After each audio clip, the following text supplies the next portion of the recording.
Hello everyone, welcome to the channel. এবং আজকে আমরা কথা বলবো এশিয়ান কাপে আমাদের সেকেন্ড ম্যাচ অর্থাৎ ইন্ডিয়া ভার্সেস উজবেকিস্তান ম্যাচ। তো এই ম্যাচটা থেকে কিন্তু আমাদের টার্গেট করা উচিত ফুল 3 পয়েন্ট এবং মিনিমাম 1 পয়েন্ট কিন্তু পাওয়াই উচিত, মানে পেতে হবেই যদি আমাদের নেক্সট রাউন্ডে কোয়ালিফাই করতে হয়। তার কারণ আগের দিন উজবেকিস্তান ভার্সেস সিরিয়া ড্র হওয়াতে আমাদের ওপর কিন্তু চাপ অনেক বেশি বেড়ে গেছে এবং এই ম্যাচটা মিনিমাম ড্র করতে হবে এবং সিরিয়াকে হারাতেই হবে যদি আমাদের কিছু চান্স থাকে পরের রাউন্ডে কোয়ালিফাই করার। এবার উজবেকিস্তান যে ম্যাচটা হতে চলেছে, এই ম্যাচটা কিন্তু টাফ ম্যাচ হবে। অস্ট্রেলিয়ার সাথে যেরকম টাফ হয়েছিল ওই লেভেলের টাফ না হলেও ভালো মতো টাফ ম্যাচ হবে। তার কারণ উজবেকিস্তান বেশ ভালো টিম এবং উজবেকিস্তানের যে ডিটেলস রয়েছে সেটা নিয়ে অলরেডি একটা ভিডিও আমার রয়েছে, যে নো ইয়ার অপোনেন্টস বলে। ওতে আমরা তিনটে যে আমাদের অপোনেন্ট রয়েছে গ্রুপের প্রত্যেককে নিয়ে আলোচনা করেছি। তো উজবেকিস্তানের ব্যাপারে সেই ভিডিওতে সমস্ত ডিটেলস রয়েছে। এবার আমাদের কি হওয়া উচিত প্ল্যানিং।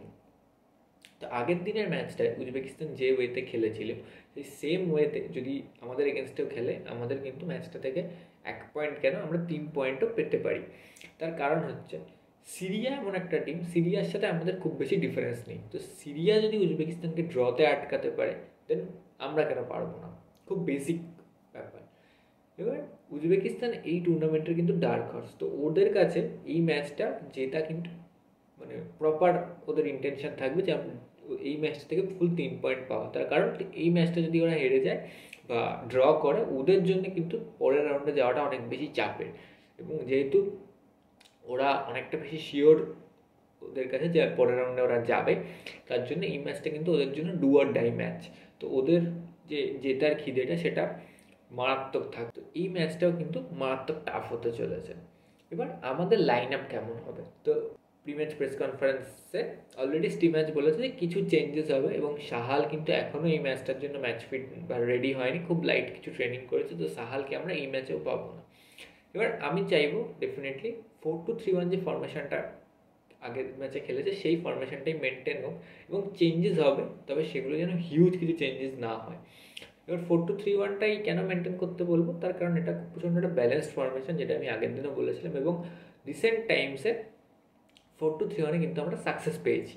তো সেম ফরমেশনটা বজায় থাকুক। এবার গোলে আমি গুরপ্রীতকেই প্রেফার করব। আগের দিন খুব একটা স্কুল বা এরার করেছে, বাট কিছু করার নেই, এরকম জায়গায় গুরপ্রীত ছাড়া অন্য কারোর উপর সেই দায়িত্বটা দেওয়াও যায় না। তো গুরপ্রীতের ডেফিনেটলি এই জিনিসগুলো মাথায় রাখতে হবে যে এই এররগুলো যাতে রিপিট না হয়। এবার ডিফেন্স লাইনে 4 ব্যাকে রাইটে নিখিল পূজারি আর দুজন সেন্টার ব্যাকে সন্দেশ জিঙ্গার আর রাহুল ভেকে। এবার লেফট ব্যাকে আমি চাই দুটো হাফে দুজন ডিফারেন্ট লেফট ব্যাক খেলুক। ফার্স্ট হাফে আইদার আকাশ স্টার্ট করুক, বিকজ এই ম্যাচটায় আমাদের অ্যাটাকিং ইন্টেন্টটা অনেক বেশি লাগবে। আমরা অস্ট্রেলিয়ার ম্যাচে টোটালি ডিফেন্সিভ খেলেছি, এই ম্যাচটাতে যদি আমরা কমপ্লিট ডিফেন্সিভ খেলি তাহলে কিন্তু হবে না। এই ম্যাচটা থেকে আমাদের অ্যাটাকিং ইন্টেন্ট লাগবে এবং সেটা যদি ফার্স্ট হাফে আমাদের অ্যাটাকিং ইন্টেন্ট থাকে তো ফার্স্ট হাফটা আকাশ খেলুক, বিকজ অ্যাটাকিংয়ের দিক থেকে আকাশ অনেক বেশি প্রেফারেবল এবং ও যেহেতু ওভারল্যাপ রানগুলো নেবে, যার জন্য আমার আকাশকে দরকার। যে হাফটা আমরা ডিফেন্সিভ ট্রাই করব সেখানে কিন্তু শুভাশিস। তো ডিপেন্ড করছে যে দুটো হাফে কোন হাফটা কোচ ডিসিশন নেবে যে কোন হাফটা আমাদের কীরকম হবে না হবে। রিসেন্ট টাইমে আমরা কিন্তু সেকেন্ড হাফে পারফরমেন্সটা আমাদের ল্যাক করছে, যার জন্য আমি চাইবো ফার্স্ট হাফে আকাশ খেলুক, সেকেন্ড হাফে শুভাশিস আসুক। এবার দুটো 4-2-3-1 যে দুজন যে ডিফেন্সিভ মিডফিল্ড, তো আগের দিন দীপক যে পারফরমেন্সটা দিয়েছে, তারপর আমার মনে হয় না এই ম্যাচে দীপককে বেঞ্চে বসাবে।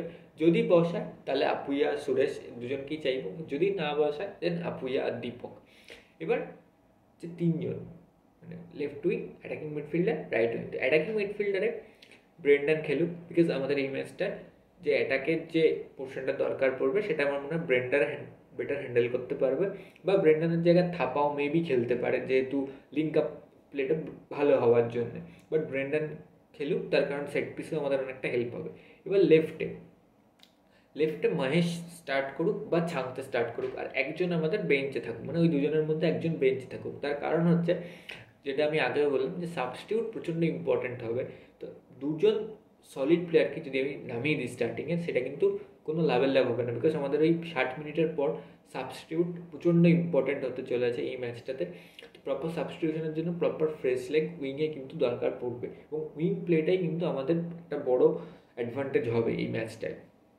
রাইট হাফে মানবী স্টার্ট করুক এবং 9-এ তো সুনীল ছেত্রী রয়েছেই।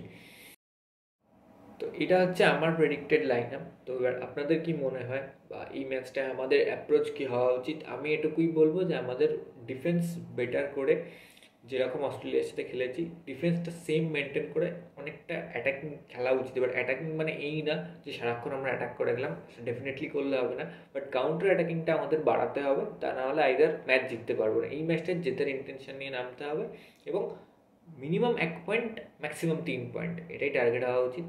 তো লাইন আপে কি আপনাদের মনে হয় কিছু চেঞ্জেস হবে বা কী হতে পারে, কমেন্টে জানাতে পারেন।